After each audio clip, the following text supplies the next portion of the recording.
Quais são as principais características dessas emissões? Bom, então a gente já entendeu que nós temos três tipos de emissões principais, tá?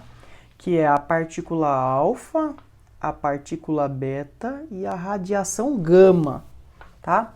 É importante observar que gama não é uma partícula, não tem massa, é só radiação, é só uma onda eletromagnética de alta energia. Bom, quais são as principais características então dessas emissões?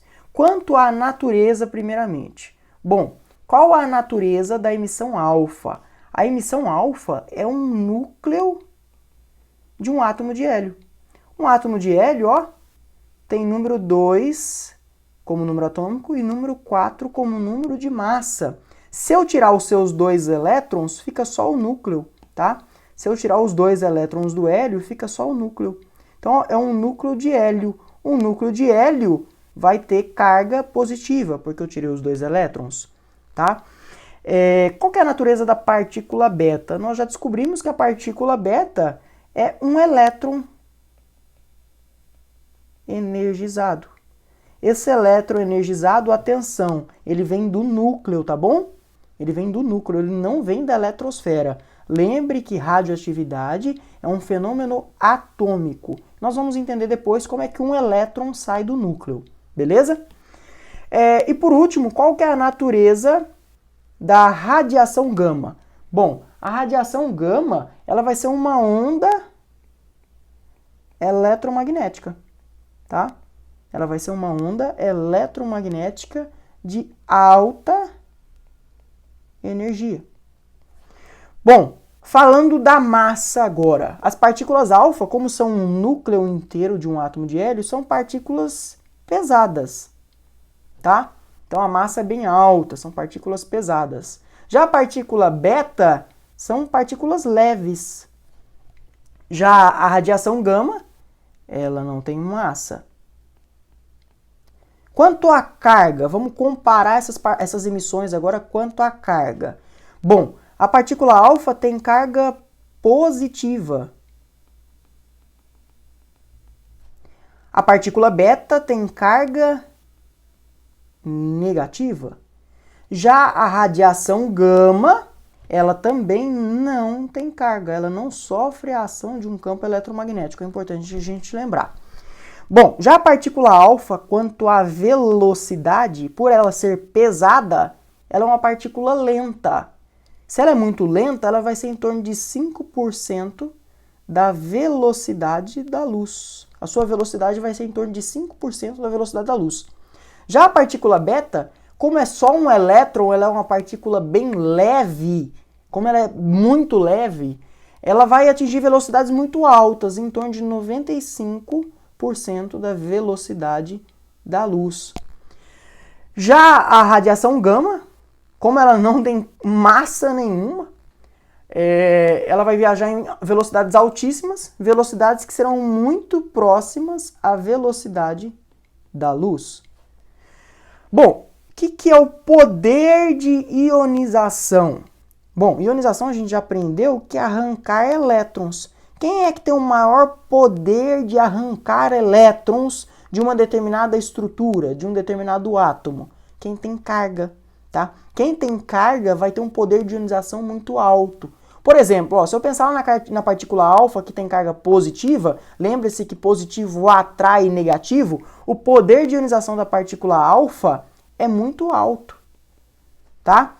O poder de ionização da partícula alfa é muito alto. Por quê? Porque uma partícula alfa, quando ela ganha 2 elétrons, ela se torna um núcleo de hélio. Como ela tem carga positiva, ela vai ter um poder de ionização muito alto. Por outro lado, ó, a partícula beta tem um relativo poder de ionização. Por ela ser negativa, ela provoca repulsão dos elétrons. E essa repulsão pode sim arrancar elétrons de uma determinada estrutura. Então o poder de ionização de uma partícula beta vai ser médio, tá? Agora, por outro lado, a radiação gama tem um baixo poder de ionização. A radiação gama, ela só vai arrancar elétrons de certa forma por ela ser uma radiação de alta energia. mas a parte relacionada à carga e interação dessas cargas, ela não vai ter porque ela não tem carga, tudo bem? Então a ionização depende de quantidade de energia e depende também da carga dessas partículas, tudo bem? Dessas partículas, ou no caso da radiação gama, da carga, da energia dessa radiação, ok? Bom, vamos pensar por outro lado agora. Por outro lado, vamos pensar no poder de penetração, de penetrar, de atravessar estruturas. Bom, a partícula alfa é uma partícula pesada, é o núcleo de um átomo. É difícil um núcleo, por ser muito pesado, muito denso, conseguir penetrar em uma outra estrutura. Então, a penetração de uma partícula alfa é muito baixa.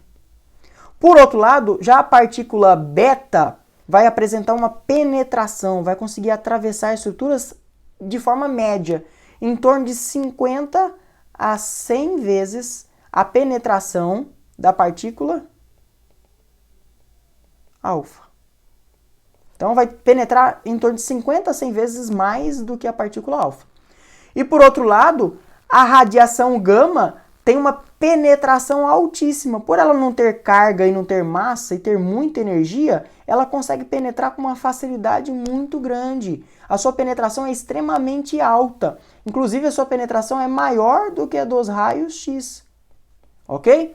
Ela consegue atravessar até 15 centímetros de um determinado material que a gente vai chamar aqui de aço. Nós já conhecemos o aço, sabemos que é uma liga metálica. Ela consegue penetrar até 15 centímetros de aço, tá? Lembre-se que o aço é uma liga formada por ferro e carbono, tá? Então a penetração da radiação gama é muito alta, é muito altíssima, né, na verdade. O que segura uma emissão do tipo alfa? Bom, como a penetração de uma partícula alfa é muito baixa, basta que 7 centímetros de ar esteja na frente para que impeça a penetração de uma partícula alfa. Ou, por exemplo, 0,06 milímetros de alumínio. Por outro lado, o que segura, o que é barreira para uma partícula beta? Bom, eu preciso de 2 milímetros de chumbo, tá? Ou então 1 milímetro de alumínio. E o que vai segurar na sequência? A radiação gama.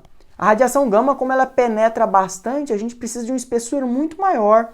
O que a gente vai ter normalmente? 5 centímetros ou mais de chumbo ou concreto grosso. Concreto grosso também vai conseguir segurar a radiação gama. Normalmente as paredes de concreto para segurar a radiação gama são bem grossas, ok? Essas são as principais características dessas emissões.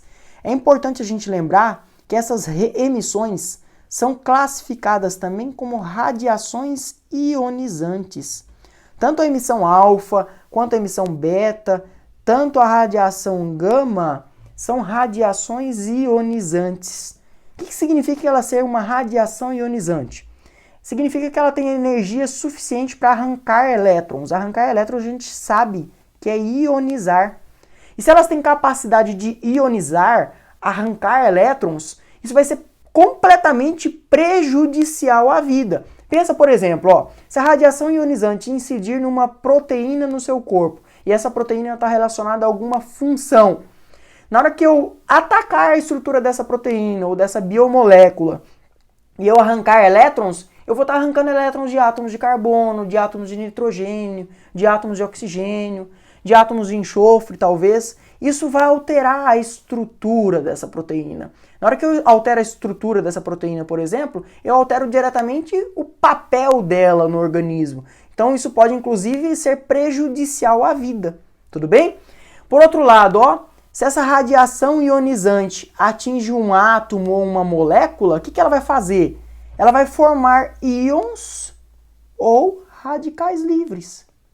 Na hora que a radiação ionizante incide sobre átomos e moléculas, elas formam íons ou radicais livres. E esses radicais livres ou esses íons vão atacar outras moléculas ou outras substâncias num evento que vai ser completamente prejudicial à vida, tá? Então é importante lembrar que, embora o poder de ionização delas sejam diferentes, as três são classificadas como radiações ionizantes.